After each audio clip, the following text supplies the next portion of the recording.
And good morning to everybody watching online. Now, just as an aside here, my granddaughter is watching, so I have to say, good morning, Carly. G-Pop loves you. So, you don't want to clap for Carly? There you go, Carly. My name is Terence Sikoryak. I run the ministry, This One Voice. And This One Voice, it follows my formula for life.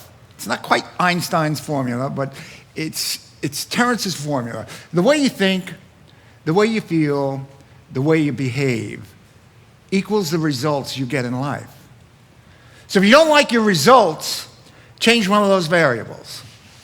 And in This One Voice, we dig down into self-awareness and look at these variables in our lives and find out where they came from and how they are affecting not only our lives, but the lives of the people around us. And then through that discovery, we find we have certain character defects. It doesn't mean we're defective. It just means we have character defects, maybe the 7 deadly sins, right? And so at that time, we begin to humbly ask God to remove these defects. It is supernatural how God acts in our lives when we're willing to be vulnerable to Him and ask Him to do this. And then after that, as we grow in our maturity, we realize that the way we act, the way we think, the way we behave, the way we feel, it affects the people around us. And when we've reached a certain level of maturity, we go and we make amends to those people. It's supernatural. It's amazing. Not everybody accepts your amends, but you get to clean up your side of the street, which is fantastic. So that's what we do in This One Voice. We grow emotionally healthy and spiritually mature. We do have a meeting. We run a meeting every Tuesday night on Zoom. We have information in the back. We'll give it to you later if you're interested in attending and seeing what that's all about. This morning, I'd like to talk to you about a little bit more about emotionally healthy spirituality. To be before you do. So anybody here ever hear of Sting? Come on, unless you've been in a coma for 45 years, Sting from the Police, that's right. He's got a great song, All This Time. And the last line in the song, the first time I heard it hit me. Men go crazy in congregations. They only get better one by one. It's fantastic, right? Men go crazy in congregations. They only get better one by one. A personal relationship with Jesus Christ is a one-on-one, a one-to-one basis. We grow in our congregation, but we really grow in our relationship to Jesus Christ. See, when I'm communing with God, I don't have to pretend. He knows. I don't have to put on a false pretense. I can be Terence for once, because God knows anyway. You can't fool Him. Peter Scazzaro, in his book, Emotionally Healthy Discipleship, says, a person who practices being before doing operates from a place of emotional and spiritual fullness, deeply aware of themselves, others, and God. As a result, their being with God is sufficient to sustain their doing for God. We must be willing to allow God to grow us on a deep emotional level before we become most effective for the kingdom. We can be effective, but to become most effective, we must grow closely with God. Sting is right. We truly get better one by one. Now, do we have any Navy SEALs here? No Navy SEALs. I would be the most obnoxious Navy SEAL, which is probably the reason why I'm not one. I would just use that the rest of my life. Oh, I have to pay for this meal? I'm a Navy SEAL. I know you feel that way. I would end every argument. But I'm a Navy SEAL, which is probably why I'm not a Navy SEAL. They are one of the most elite organizations on the planet. In order to become a SEAL and to wear that distinguished trident that they wear, you must endure the training. It's 71 weeks of preparation, and they all know the cost going in. Boot camp, 8 weeks of Naval Special Warfare Prep School. 8 weeks of SEAL indoctrination course. This prepares you for the intensity of coming in training. Listen, count the cost. This is what you're going to go through. This is going to be what's going to be required of you to become something. Then they have basic underwater demolition. That's BUDS training. 24 weeks of training with 3 phases. Number 1, basic conditioning. Physical endurance, mental toughness. Second, diving. A skill set that makes the Navy SEALs different than anybody else in the world. Their thing is, if we get to water, you'll never get us. And then land warfare, which takes 9 weeks. Now, all the time, the instructors are saying you can quit anytime you want. You can stop this anytime you want. Ring the bell. They have a bell hanging there. Just ring the bell. Drop your helmet, ring the bell. Then they have 26 weeks of SEAL qualification training. First aid, demolition, how to avoid detection, swimming through shark waters at night. Who'd sign up for this? Probably why I'm not a SEAL, huh? If at any time during the training session you fail to meet the minimum requirements of that day's training, you join what's called the circus. And the circus is when everybody goes back to the bunks, you have 2 to 3 hours more of exercise combined with harassment from the instructors. Constant encouragement to quit. Just ring the bell, man. This can end right now. Just ring the bell. You can quit anytime. The circus is designed for the underperformers. And you know what the interesting thing is? Many of the guys who go through the circus end up to be some of the top performers. Tom Shea, in his book, 3 Simple Things, he says, the last week in BUDS training is what they call Hell Week. No sleep, always wet, in freezing water. He had a head injury during the end of BUDS week, of Hell Week, where they were landing a boat and he hit his head against a rock and he ended up unconscious. The instructor said to him, look, now's the time, son, you can go home. But he didn't. He went back. But he had to start all over again from day 1. The second time he goes through, he tears up his shoulder. And he ends up in the hospital. He couldn't finish. And the commander says, son, you can go home anytime you want. Just ring the bell and you can go home. Twice he had to start over, but he finally finished. And at the end, his commander said to him, you did what you said you were going to do. Now you're of value. Now you're of value. Why? Because he finished what he said he was going to do. He didn't ring the bell. When SEALs graduate training, they get this prestigious trident.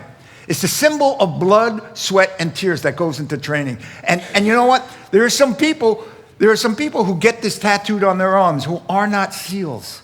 They've never gone through the training, and yet they present themselves as SEALs. But there's a team of guys who go around the country to expose these guys. And the question they ask is, what class were you in and what was your instructor? See, that's the most egregious act to the SEALs. They're very clear on what they must be before they will ever do anything. And less than 10% who start the training ever finish. And what do you think they consider the most important attributes? Trust and character. Some interesting video here. I've worked with the Navy SEALs, and I asked them, how do you pick like the guys that go on SEAL Team 6, right? Because they're the best, the best, the best, the best. They drew a graph for me, and on one side, they wrote the word performance, and on the other side, they wrote the word trust. The way they define the terms is performance on the battlefield and performance off the battlefield. So this is your skills. This is how are you off the battlefield? What kind of person are you? The way they put it is, I may trust you with my life, but do I trust you with my money and my wife? This is what they told me. Nobody wants this person, the low performer of low trust, of course. Of course, everybody wants this person, the high performer of high trust, of course. What they learned is that this person, the high performer of low trust, is a toxic leader and a toxic team member. And they would rather have a medium performer of high trust, sometimes even a low performer of high trust, it's a relative scale, over this person. This is the highest performing organization on the planet, and this person is more important than this person. I've worked with the Navy SEALs, and I asked them, how do you pick like the guys that go on SEAL Team 6? Greatest Because they're the attributes best, the best, are the best, the trust best. They drew and it. character. If any time you want to quit, you just ring the bell. No explanation, no shame, just ring the bell. Admiral William McRaven, in his book, Make Your Bed, he says, how do you make it through training? You don't quit. Don't ring the bell. Don't ever ring the bell. How do we make it through life as Christians? We just don't quit. We don't ring the bell. If you want to change the world, he says, don't ring the bell. But the message is very clear.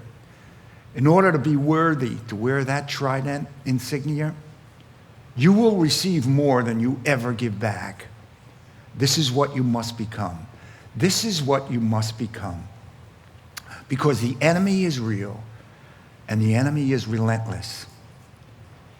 So why would we treat serving God for his kingdom any different? Why should it be less rigorous to wear God's insignia than it is to wear the Navy trident? And the message must be clear to us as well. If you want to serve God, this is what you must become. Because our enemy is real, and our enemy is relentless. Jesus was very, very clear to us on counting the cost, right? Don't start a project if you're not going to finish it. There's a lot of people, they start projects, they got unfinished foundations all over the place. You know, what do? I don't know, I start and I don't finish. Jesus is saying, I can't use you if you start and you don't finish. We must receive from God more than we do for him, or we will never be able to finish. And what do we receive? The same as the SEALs do. A radical transformation. Character. Moses' training consisted of 40 years. Who'd sign up for that? Oh, I'm going to have you lead. I want you to be something special. It's going to take 40 years. The wilderness is the place where God trained him. You see, in the wilderness, Moses learned to hear God in silence and in solitude. Not a lot going on in Midian. But it's that place of silence and solitude. It's priceless. That's where God forms us. What is your time of silent solitude? Or is it always noisy? Look, I raised 6 kids. I had to wake up early because once they got up, it was done. There's no silence or solitude until they went to bed. And when they went to bed, I was just too tired. What is the noise in your life? Where do you find your wilderness? When was the last time you spent time there? Maybe it's 15 minutes earlier than you wake up. In the wilderness, that's where Moses learned to stoop to serve.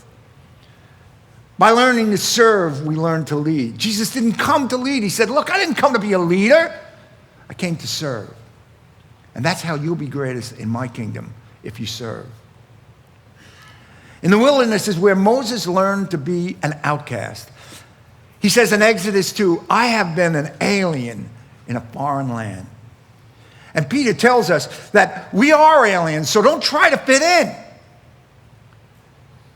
He says in 1 Peter, dear friends, I urge you as aliens and strangers in the world to abstain from sinful desires, which war against your soul.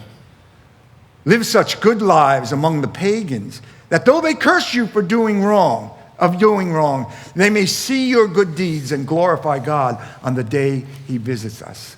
Listen, especially teenagers. Listen up, teenagers. I don't snap that quick. Don't struggle to fit in. Don't struggle to fit in.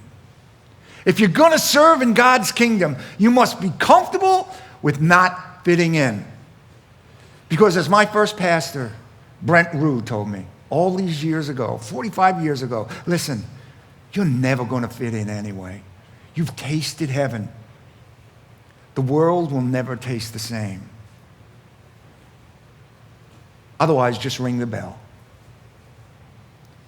It's in the wilderness where Moses learned to serve God in his work situation. As a shepherd, Moses learned that sheep were stupid. They had to be led to food and water, and they're easy prey. So they had to be protected, just like us. Moses was preparing to lead the nation of Israel out of slavery in Egypt. Look how God molds Moses through those 40 years. He had to become something, not do something. Don't be too quick to do something. Be more eager to become something. And when God calls us, he calls us to become something. To lead your family or to lead a group, you must become something. You see, there's a vast difference between a called leader and a driven leader. See, a driven leader will take you places, but a called leader will take you to the right places.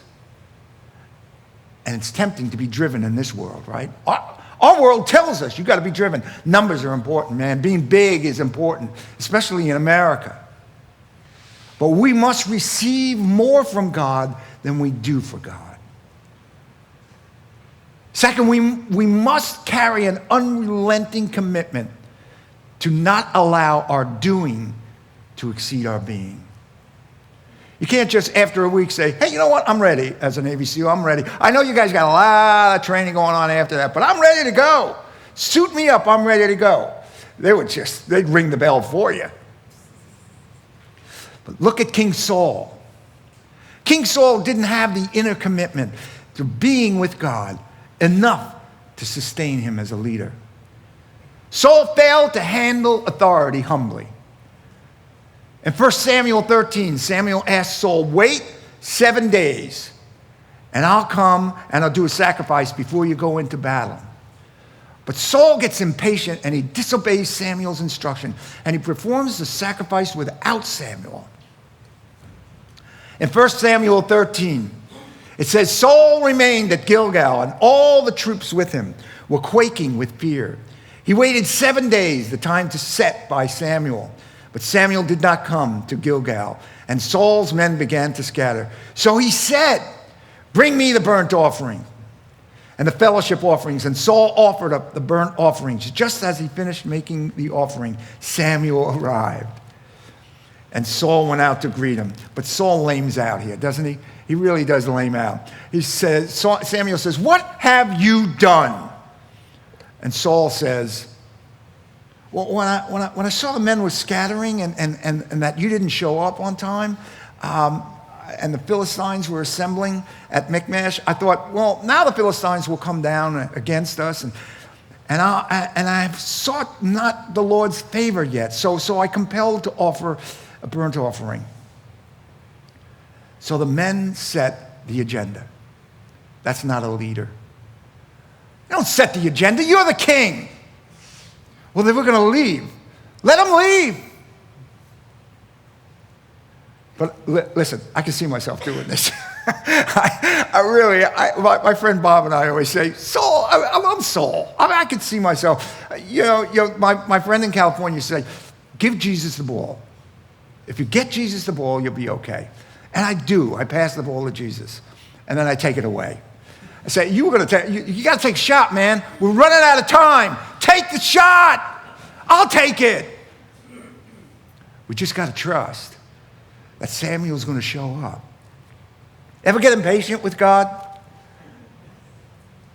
I tell my wife, I don't want to be God, but I'd like to be a consultant to God. I don't think I do it that way, God. I know I'm just a guy in New Jersey, but you probably don't see the whole picture. Saul acts on his own counsel without asking anybody. In 1 Samuel 22, Saul accuses, indicts, and executes 85 priests at Nob without listening to any advice. But in Proverbs 11:14, King Solomon says, where there is no guidance, the people fall. but an abundance of counselors there is victory. You see, one of Saul's problems was that he wasn't willing to be personally challenged by those closest to him. I don't either. Do you have counsel around you? Are you accountable to anybody? It's not easy, but it's wise. Ralph Hawkins, in his book, Leadership Lessons, he says the contrast between Saul and David is that David was the recipient of guidance and protection of God via Gad and Abiathar, while Saul, on the other hand, remained isolated in paranoia and jealousy. Don't surround yourself with yes men. I don't like people who are not yes men. We all want people who are yes men, but don't be in a room where everyone strokes your flesh. Don't pick the easy room. Be with people who challenge you. Look, I've told you before, I have 3 kinds of people in my life. I got plus, minus, and equal. I got plus people who are so far up the road, so further up the road than me, that I will never catch them, but I'm always chasing them. And I'm taking their advice, and I'm taking their counsel. And I've got people behind me. They're not worse than me. I've just been on the road longer. And I'm able to bring them along. And I learn a lot by bringing them along. And then I got people who are equal. One of them, I have a number of friends who are equals. My wife is one of them. She'll stand behind me and encourage me. And she'll stand in front of me and say, no, don't do that. Don't say that. She does often say, why do you say these things? And Saul has these problems because, number one, he never faced his shadow. The shadow is the side of our personality that contains all the parts of ourselves that we don't want to admit to having. It is at first an unconscious side. It is only through effort to become self-aware that we recognize our shadow. Our failure to address our shadow will only lead to significant failure. Saul failed to admit failure or disobedience. Saul failed to consult God. Saul chose to be a victim rather than a hero. Mark Devine, a former SEAL, in his book, Staring Down the Wolf is the shadow that will devour us. He has, I love this saying by him, I'm going to get it on a t-shirt. I might get it tattooed on me. I don't have all sayings tattooed on me. Wake up, grow up, clean up to show up. Wake up to the fact that you have a shadow. If you don't think you have a shadow, ask your friends or ask your spouse. Wake up to the fact that that shadow exists in you. Grow up to take full responsibility. Hey, listen, man, if my life is going to change, it is up to me. If I'm going to make it through SEALs training, it ain't up to anybody else. I have to decide I'm not going to quit. And then clean up. Get a program. Some sort of program. This One Voice is a 12-step program. I'm not an addict. I'm not an alcoholic. But let me tell you something. When I discovered the 12 steps, this just supernaturally changed my life and lifted me up. And then show up. Show up emotionally healthy and spiritually mature. It's about time we do. And Saul failed to love the people. You see, the allegiance slowly slips away from Saul. And we see his son Jonathan shifts allegiance to David. He forfeits the crown to allegiance to David because he sees what God is doing with David. And then the people begin to love David. It's 1 Samuel 18:16. But all Israel and Judah loved David, for he would go out to battle and return to them. David didn't lord over the people. He loved them. And they knew the difference. Our being with God must always outweigh our doing. Our activity for God and the world can properly flow from a deep inner life with God. Pete Scazzaro says, our lives have a beauty and harmony and a clarity that makes the spiritual life both full and joyful. How about that? How about that being how you're described? Hey, there's a guy whose life has beauty, harmony, and clarity. There's a woman whose life is both full and joyful. Would you like to be described like that? Would you take that today? If there was a pill that would change you into that, you would take it today. But it takes years in the wilderness. Well, look at the difference it would make in your life, in your family, in your marriage, in your work. Again, from Admiral William McRaven's book, Make Your Bed. He says, all you have to do to quit is ring the bell. Ring the bell and you no longer have to wake up at 5 o'clock. Ring the bell and you no longer have to do the freezing cold swims.